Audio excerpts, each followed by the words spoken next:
Hello everyone, Radhe Radhe, जय श्री कृष्णा। स्वागत है आप सभी का हमारे चैनल पर। आज आप सुनेंगे वैशाख मास महात्म का 9वां अध्याय। एक समय कथा कहने के लिए रोमहर्षण पुत्र उग्रश्रवा मुनि आए, जो कि व्यास जी के परम बुद्धिमान शिष्य थे। वहां आने पर मुनियों ने उनका भली भांति स्वागत सत्कार किया। पुराणों की बहुत सारी कथाएं सुनकर उन मुनिवरों ने अपनी इंद्रियों को वश में रखने वाले श्री सूत जी से कथा सुनने की इच्छा मन में रखकर इस प्रकार कहा। ऋषि बोले, हे रोमहर्षज कुमार सूत जी, आप सर्वज्ञ हैं, पौराणिक विषयों का वर्णन करने में कुशल हैं। इसलिए हम लोग आपके मुख से भूतल के मुख्य पर्वतों का महात्म्य सुनना चाहते हैं। श्री सूत जी कहने लगे, महर्षियों, पूर्व काल में मैंने यही प्रश्न गंगा जी के तट पर बैठे हुए मुनि श्रेष्ठ व्यास जी से पूछा था। उसके उत्तर में मेरे सर्वोत्तम गुरु व्यास जी ने इस प्रकार कहा। सूत, प्राचीन युग की बात है। एक दिन मुनि श्रेष्ठ नारद नाना प्रकार के रत्नों से सुशोभित सुमेरु पर्वत के शिखर पर गए और उसके मध्य भाग में ब्रह्मा जी का अत्यंत प्रकाशमान दिव्य और विस्तृत भवन देखा। उसके उत्तर भाग में पीपल का एक उत्तम वृक्ष था, जिसकी ऊंचाई 1000 योजन की और उसका विस्तार दुगना था। उस पीपल के मूल भाग के पास अनेक प्रकार के रत्नों से युक्त दिव्य मंडप बना हुआ था, जिसमें वैदूर्य, मोती और मणियों के द्वारा स्वस्ति ग्रह बनाए गए थे। वह दिव्य मंडप नए नए रत्नों से चिन्हित और दिव्य तोरणों यानी बाहरी फटकारों से सुशोभित था। उसका मुख्य द्वार पुष्पराज मणि का बना हुआ था, जिसका गोपुर 7 मंजिल का था। चमकते हुए हीरों से बनाए गए 2 किवाड़ उस द्वार की शोभा बढ़ा रहे थे। उस मंडप के अंदर प्रवेश करके देव ऋषि नारद ने देखा कि दिव्य मोतियों का एक मंडप है, उसमें वैदूर्य मणि की वेदी बनी हुई है। महामुनि नारद जी उस ऊंचे मंडप के ऊपर चढ़ गए। वहां उस मंडप के मध्य भाग में एक बहुत ऊंचा सिंहासन भी था, जिसकी कहीं कोई तुलना नहीं है। उस मध्य भाग में सहस्त्र दलों से सुशोभित दिव्य कमल था, जिसका रंग सफेद था। सहस्त्र चंद्रमाओं के समान उस कमल की दिव्य आभा थी। उस कमल के मध्य में 10,000 पूर्ण चंद्रमाओं से भी अधिक कांत कैलाश पर्वत के समान आकार वाले एक सुंदर पुरुष बैठे हुए थे। उनकी 4 भुजाएं थी, अंग अंग से उदारता टपक रही थी। वराह के समान मुख था। वे परम सुंदर भगवान पुरुषोत्तम अपने 4 हाथों में शंख, चक्र, अभय और वर धारण किए हुए थे। उनके कटी भाग में पीतांबर शोभा पाता था। दोनों नेत्र कमल दल के समान विशाल थे। सौम्य मुख पूर्ण चंद्रमा की शोभा को भी तिरस्कृत कर रहा था और मुख से धूप की सुगंध निकलती थी। सामवेद उनकी ध्वनि, यज्ञ उनका स्वरूप, सुरक उनका मुख था और श्रुवा उनकी नसिका थी। मस्तक पर धारण किए हुए मुकुट के प्रकाश से उनका मुख अत्यंत उद्दसित अर्थात चमक रहा था। उनके वक्षस्थल में श्रीवत्स का चिन्ह सुशोभित था। श्वेत यज्ञ पवित्र धारण करने से उनके श्री अंगों की शोभा और भी बढ़ गई थी। उनकी छाती चौड़ी और विशाल थी। वे कौस्तुभ मणि की दिव्य प्रभा से देदीप्यमान हो रहे थे। श्री ब्रह्मा, वशिष्ठ, अत्रि, मार्कंडे, भृगु आदि अनेक मुनीश्वर दिन रात उनकी सेवा में तत्पर रहते थे। इंद्र आदि लोकपालों और गंधर्वों से सेवित देव देवेश्वर भगवान के पास जाकर नारद जी ने प्रणाम किया और पृथ्वी को धारण करने वाले उन वीरा भगवान का दिव्य उपनिषद मंत्रों से स्तवन करके अत्यंत प्रसन्न होकर वे उनके पास ही खड़े हो गए। इतने में ही दिव्य दुदुन भी बजी उठी। इसके बाद वहां पृथ्वी देवी का शुभागमन हुआ। रत्नों सहित समुद्र के समान दिव्य वस्त्र धारण करके वे बड़ी शोभा पा रही थी। ईला और पिंगला नाम की 2 सखियां भी उनके साथ थी। उन दोनों के लाए हुए फूलों को पृथ्वी देवी ने भगवान वराह के चरणों में बिखेर दिया और उन देव देवेश्वर को प्रणाम करके वे दोनों हाथ जोड़कर उनके आगे खड़ी हो गई। तब भगवान वराह ने कहा, हे पृथ्वी देवी, मैं तुम्हें शेषनाग के सुखदायक मस्तक पर बिठाकर और संपूर्ण विश्व को तुम्हारे ऊपर स्थापित करके पर्वतों को तुम्हारा सहायक बनाकर यहाँ आया हूँ। फिर यहाँ तुम किस लिए आए हो?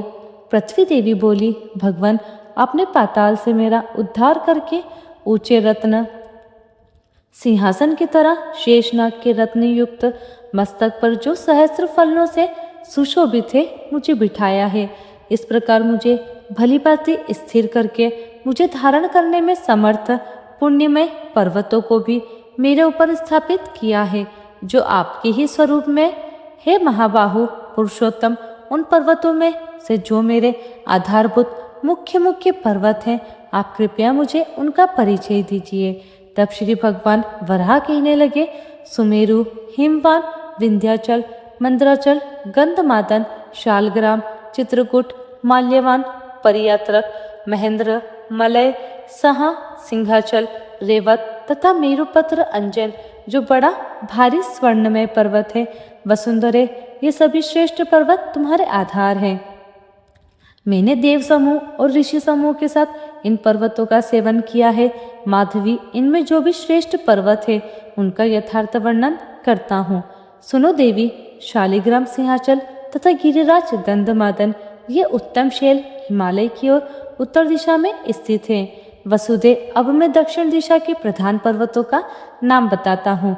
अरुणाचल, हस्ती पर्वत, गंधाचल और घटिकाचल, यह सभी श्रेष्ठ पर्वत क्षीर नदी के समीप प्रति हैं। हस्ती पर्वत से 5 योजन उत्तर स्वर्णमुखरी नामक उत्तम नदी बहती है। उसी के उत्तर तट पर कमला सरोवर है, जिसके किनारे सुखदेव जी को वर देने वाले तथा भक्तों की पीड़ाओं का नाश करने वाले भगवान श्री कृष्ण भालपत्र जी के साथ रहा करते हैं। शुद्ध चित्त वाले वानप्रस्थ मुनि सदा उनकी आराधना करते हैं। कमला सरोवर से उत्तर 2 कोस की दूरी पर कल्प वृक्षों से सुशोभित श्रेष्ठ वन में श्री वेंकटाचल नामक प्रसिद्ध पर्वत है, जो भगवान विष्णु का महान आश्रय है। वह शलराज 1 योजन ऊंचा और 7 योजन चौड़ा है। वह समूचा पर्वत स्वर्णमय है। उसके शिखर रत्न धारण करने वाले हैं। इंद्र आदि देवता, वशिष्ठ आदि मुनीश्वर, सिद्ध साध्य मरुदगण, दानव, दैत्य, राक्षस तथा रंभा आदि अप्सराएं वहां नियम पूर्वक निवास करती हैं। नाग, गरुड़ और किन्नर वहां तपस्या किया करते हैं। इन सब से सेवित अनेकों नदियां हैं, जिनका दर्शन भी बड़ा पुण्यदायी है।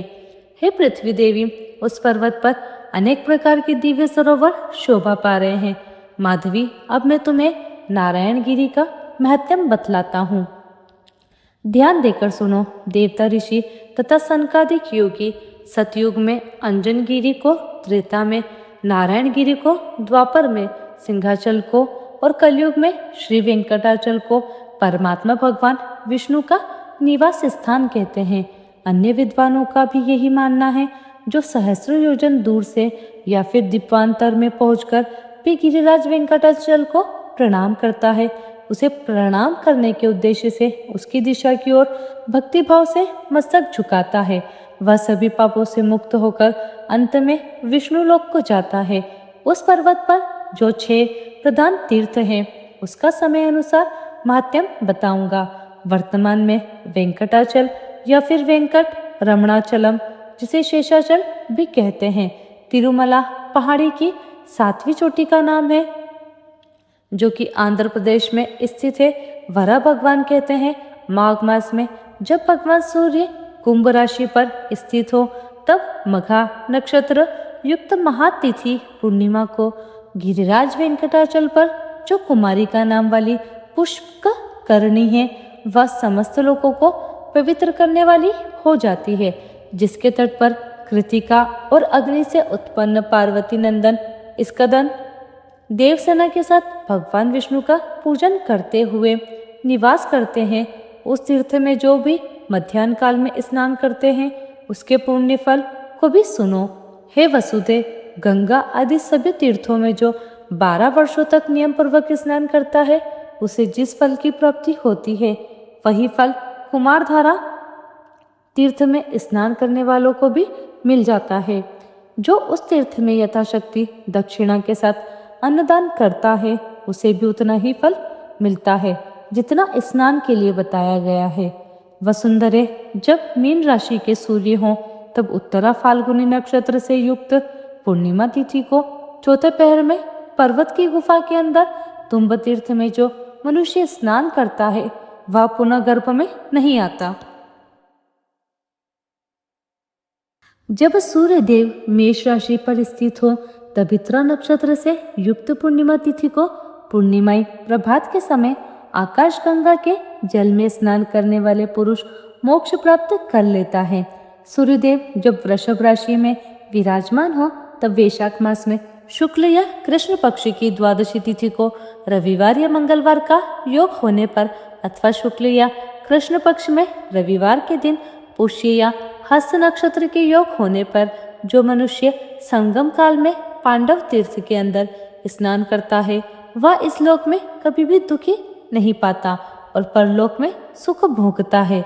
महाभाग्य शुक्ल अथवा कृष्ण पक्ष में रविवार के साथ जो सप्तमी तिथि आए उसमें यदि पुष्य नक्षत्र और हस्त नक्षत्र का योग हो तब गिरिराज वेंकटाचल के शिखर पर विद्यमान पापनाशन नामक तीर्थ में जो स्नान करता है वह श्रेष्ठ मनुष्य कोटि जन्मोपार्जित पापों से मुक्ति पा लेता है।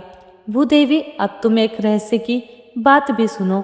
अनंत नामक महापर्वत पर मेरे दिव्य मंदिर के वायव्य कोण में शिखर पर स्थित गुफा में देवतीर्थ नाम से प्रसिद्ध एक परम सुंदर सरोवर है। उसमें पुष्य नक्षत्र युक्त बृहस्पतिवार को या फिर व्यतिपात योग में अथवा श्रवण नक्षत्र के सोमवार को जो स्नान करता है उसके पुण्य फल का वर्णन भी सुनो। इस लोक में जो जानबूझकर या अनजाने में किए हुए जो कोई भी पाप है वे सब अत्यंत पावन देवतीर्थ में गोता लगाते ही नष्ट हो जाते हैं। पुण्य की वृद्धि होती है और अंत में वह चंद्रलोक में सम्मानित होता है। यह सब सुनकर पृथ्वी देवी ने भगवान वराह की इस प्रकार स्तुति की कि हे देव देवेश्वर वराहमुख अच्युत आपको नमस्कार है। महाबाहु आपकी श्वेत कांति क्षीर सागर के समान है। हे वज्र श्रृंग आपको नमस्कार है। देव आपके सहस्त्र भुजाएं हैं।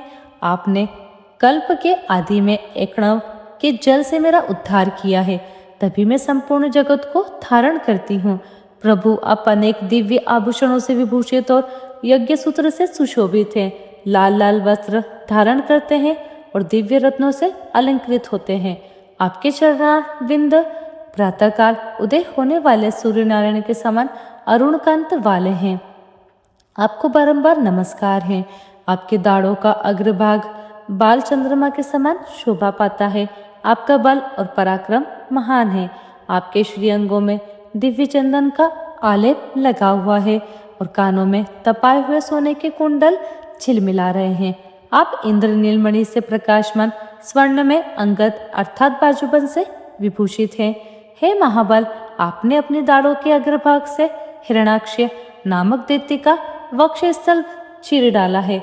आपके नेत्र खिले हुए पुष्प कमल के समान परम सुंदर है। आप अपने दिव्य मुख से सामवेद के मंत्रों का गान करते समय मेरे मन को मोह लेते हैं।